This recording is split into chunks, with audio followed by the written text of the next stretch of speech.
Good morning, children. Today we are going to start our online video class of St. Lawrence School for class 11th and the subject is biology. I, Ms. Nirupama Ruth Chand, welcome class 11 students to the online video class. The first chapter that you have in your book is The Living World. Now, what is the living world? We all know that we are surrounded by so many things, like we have air, water, and plants around us. Then we have table, chair in our surrounding. Now, according to you, what is the living part in it? The living things include only two categories, the plants and the animals. Now, how we distinguish these living organisms from the non-living organisms? Let's see. Some of the common features which comprise a living organisms are that these organisms are capable of, you can see the points here, nutrition, that means they can take their own food and prepare their own food, or they can take up the food or eat them. The second is reproduction, they can give rise to new ones, which is not possible for the non-living things. Then they are capable of movement. Now, movement is just moving to and fro in one place, that is done by the plants, and locomotion is observed by the animals. So these are the two types of motion. One at a stationary position, that is movement, which is observed by only the plants, and locomotion by the animals. Then we see growth. Then we see adaptation, that means wherever the organisms are kept, they try to take up those new habits to survive. Then we see that the living organisms can respire, they take in oxygen or give out carbon dioxide. Irritability means they respond to the stimuli. If there is any change in the surrounding, then the organisms look towards there or they show a change, and then that is called as response to the stimuli or irritability. And the last is metabolism, that is the sum total of all the metabolic activities that takes place in the organism. Now, the basic study that we are going to do is biology. You have already studied in lower classes that biology is a science of life. So, it is a study which talks about only the living organisms. Now, there are different types of organisms in our surrounding. If we see so many animals and plants in the surrounding, there is a basic pattern to which plant it belongs. For example, if you have a beautiful plant called petunia at home in your garden, okay, then there is a wild variety of it shown in the nature, or it will be seen in the surrounding, and therefore we find that these two are very similar in their origin and pattern, but one can grow in a cultivated manner and the other can grow naturally in the wild environment or without any care.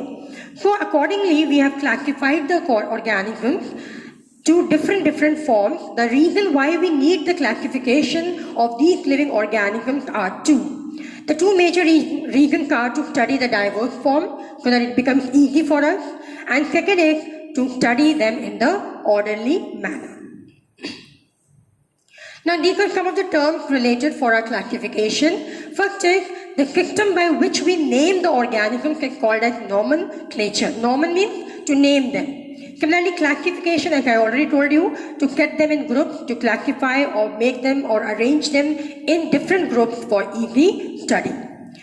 Like for example, if a student, there are so many children in the school and different classes are there, so that it becomes easy for us to know which class you belong to. So if a student of class 1 is there, will be taught according to their caliber and their standard.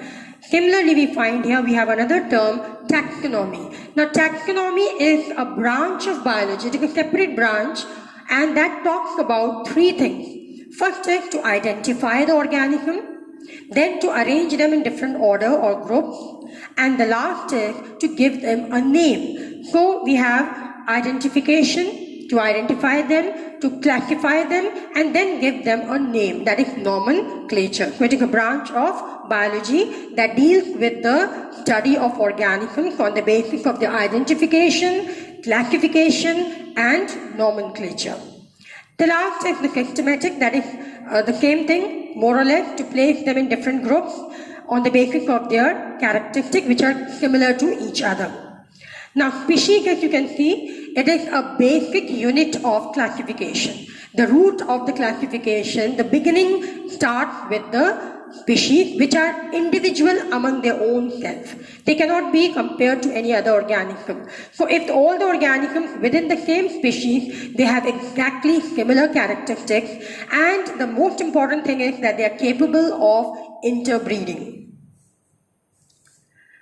Now let us see how to name these organisms. We have a very specific, like for example, if a child is born in a family, they are given a common name, a nickname, and a very important name for that child that is said to be called as used in the school and in the life also. So for example, if a child is Mahesh Tripathi, now Mahesh is his own name. That Mahesh word or the Mahesh name is his own, and Tripathi is the surname. So by these two names we can make out that he comes from a background, from a family named Tripathi. Same way, we in biology also, we have two systems of nomenclature. The first name and the second name, and sometimes there can be three names also, but usually we have two names that are given as binomial nomenclature. Now, why we need a binomial nomenclature? Because you know that if we talk about a simple vegetable like onion we call it in English. Now, in Hindi we call it as pyaz, then in Tamil we call it as venagan, and Iruli in Kannada. So different, and if we talk about so many languages in the world, everybody will talk about onion in their own language. Now, how the scientist who is studying or who is sitting in one part of the country can relate about that same species to another scientist, and that is by a common name. So when he says it is the category of the nomenclature, on the basis of the binomial nomenclature, when he names that onion, then we know that it is the same organism or the species that we are talking about. So it is very easy for the scientist to work on those organisms. So each organism under classification are given two names. The first name is said to be as the generic name, and the second is said to be as the specific name. For example, very common one you have studied in class 10th, that we have pea. The pea example is there, matar which you call in common language Hindi, and the name is Pythium sativum in biology. Now the biological term or the binomial nomenclature has been given as Pythium sativum. Pythium is the generic name and sativum is the specific name. The generic name always starts with a capital letter, remember that, and it is always written with italics. And sativum, that is the second word or second name, that is the specific name, always starts with a small letter. So that is how we talk about the binomial nomenclature. Now the question is that what are the advantages of using these scientific names? The very first thing, like for example, what I have my name is my name only. Okay, so like that only, every species has got a single and specific name for it, and they cannot change that. Every organism gets the name, that is very important. Like wherever you see a human being, you know that they have a name.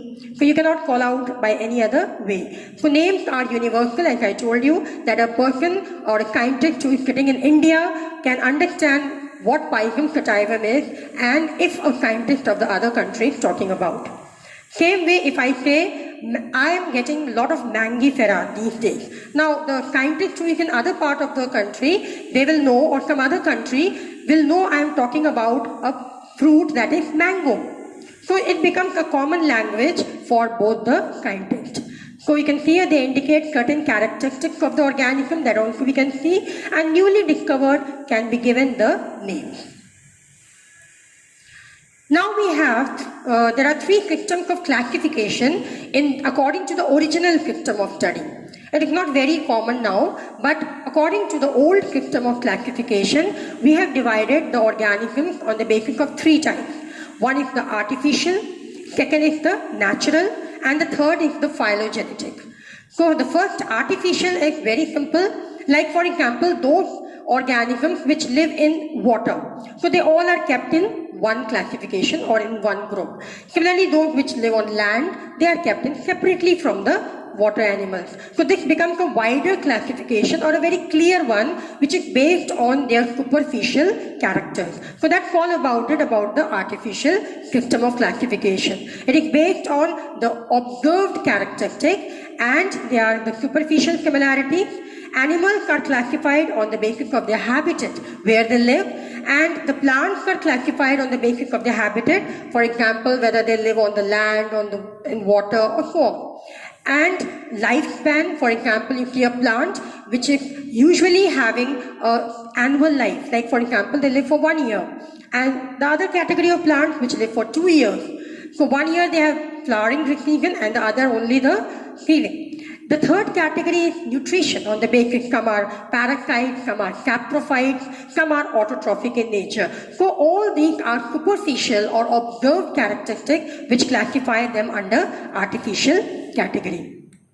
Natural is very simple. It is based on not only external but also the internal characteristics. Now these features you will study in detail in the other chapters that will be coming ahead. The third is the phylogenetic system.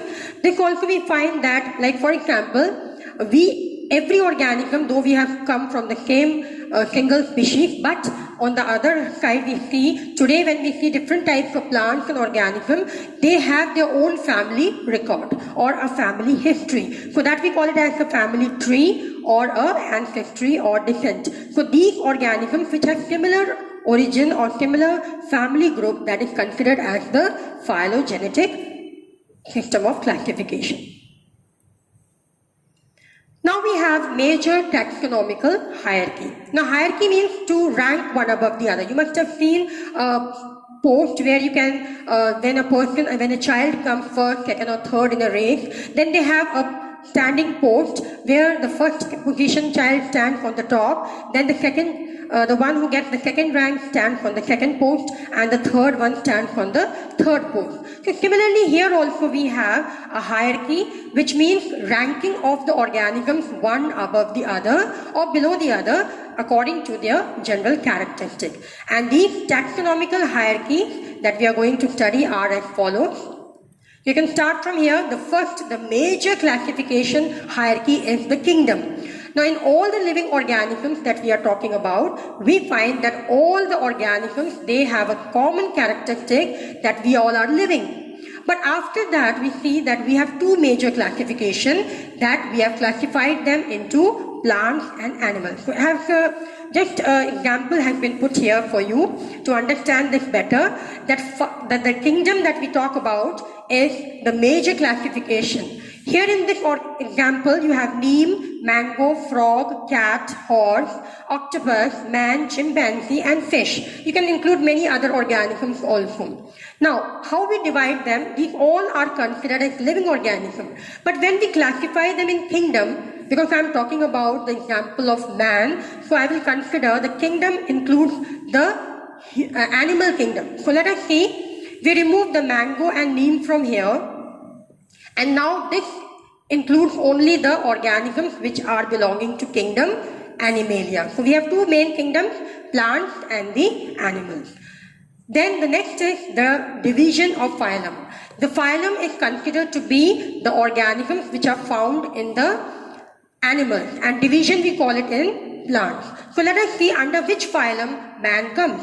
Now man comes in the phylum Chordata. Chordata means that those who have a backbone. So let us see how many of these kingdoms, animal kingdoms, organisms have a backbone. So we have chimpanzee, we have cat, horse, frog, and then we have octopus. Now octopus does not have a backbone. So they are considered to be in a different phylum, and all these remaining are considered to be as the organisms belonging to the phylum, as I told you, Chordata. Coming to the next is the class. Now according to human being, we find that we belong to class Mammalia. Now frog and these ones among them, frog is not a mammal, fish is not a mammal, But cat, horse, man, chimpanzee, if you talk about, they all are mammals because they have mammary glands and they feed they have hairs also on their body. Then we come to order. Now order means a lower group towards that of the class, and they include similar type of family members. So let us see, man is the only organism which has the characteristic of the primate. Primate means they are mainly concerned about their young children and includes chimpanzee also. So here we find cat, horse and all these organisms are not included in the category of the primates. Only man and chimpanzee are there. Coming to the next is the family. Family means, now chimpanzee and man cannot belong to the same family because they have different characteristics. They cannot walk on their two legs properly. Man is a social human being, okay, so they cannot live isolated. They have different characteristics. They have hairs on their body but not as dense as that of the chimpanzee. So here we find that chimpanzee again is also cut, now is left with the man. So man belongs to the genus, which we call it as Homo, and the species is the sapien. So we have man as the Homo sapien. So here this is the generic name and this is the specific. Now we have many Homo categories in the past also, from where the human beings today that we see are originated. So therefore, the man of today that we call, that we have is the Homo sapien. So like that we find that we have got so many taxa or hierarchies. Now we come to the another category of the topic, that is the things that we see in the surrounding. Where do we keep these plants, animals in a preserved or protected manner? So some of them are, the first is the botanical garden. A botanical garden, as you know, if you have ever been to any of the botanical garden, where you only find the plants. Botany is considered to be the plants. So it includes all the plants which are in their living form. They are kept in that area according to their different environmental condition or their nature. Then we have the role of botanical garden. Now, very simple. When we go to any botanical garden, we find that it provides education to the people. If you go there, you will find so many new things, new varieties, new species. So all these characters are there, and above all, we preserve them, we conserve them, those species which we may not get in the future. So we can conserve these plants, it is a home for those plants. They collect the germ plasm, means these botanical gardens, they keep the conservation or preservation of these germ plasm. And then they help to propagate or to grow these plants in economical value. Some of the examples of the botanical garden have been given here, like Acharya Jagdish Chandra Bose Indian Botanical Garden, that is in Kolkata, Saharanpur Botanical Garden in Saharanpur. Then you have the nearest by Lucknow, you have the NBRI, that is National Botanical Research Institute. And then you have Lal Bagh, Bangalore, Lloyd Botanical Garden in Darjeeling. And like that we have so many botanical gardens in our own country and around the world.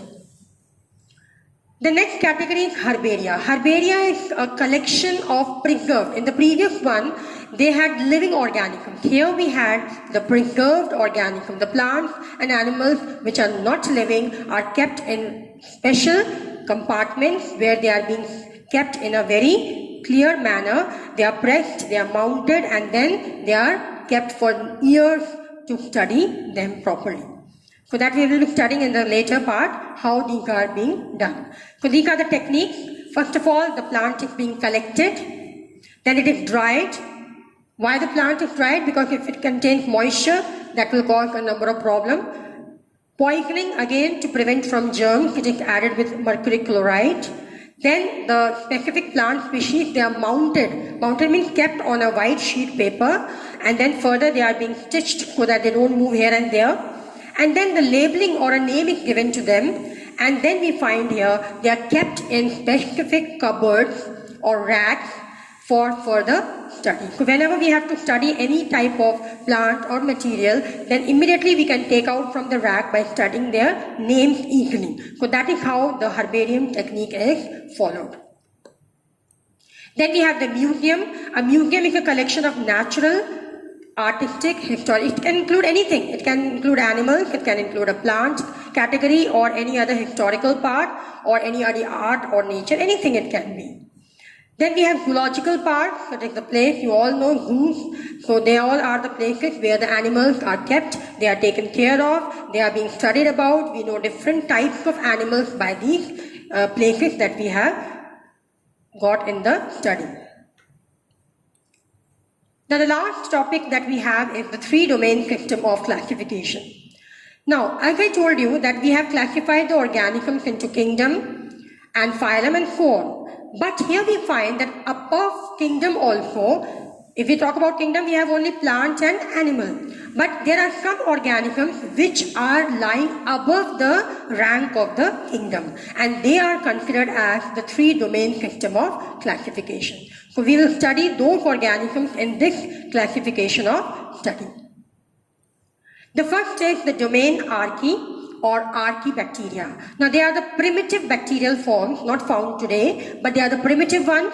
The various characteristic feature is that they are found in extreme temperature. That means they can live in very hot temperature also, like hot sulfur springs, and very frigid zones also. So there is no such condition for them that they cannot survive. So every place for them is conducive to live. So here we find that they can even destroy the antibiotics.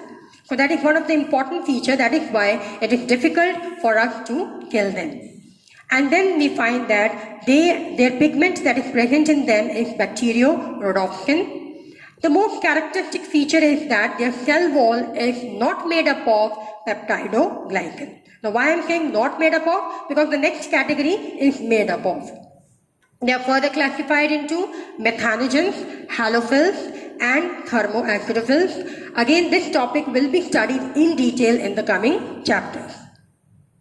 The next category is domain bacteria or eubacteria. They are considered to be the today's present bacteria, and their cell wall is made up of peptidoglycan, already told you, and their pigment is the bacteriochlorophyll. So the chlorophyll that we find in plant is little different from the bacterial chlorophyll. The examples are cyanobacteria, that is the blue-green algae, and so on. The last is the eukaryota. Now these are why separate from the previous ones, the previous two domains, because they have a distinct nuclear membrane. Now bacteria and the previous organisms, their nucleus is not surrounded by a nuclear membrane. But here if you see, their nuclear membrane is surrounded, or nucleus is surrounded by a specific nuclear membrane, which makes them different from all the previous organisms. And these eukaryota is further divided into what we call the first category, protista, fungi, and the other two kingdoms that we have already studied, that is the plant and animal. So we call it as plantae for plant and animalia for animal. So that is how we go with the first chapter. I hope you have enjoyed the first chapter, and in the coming chapters all these topics that we have done you will study in detail.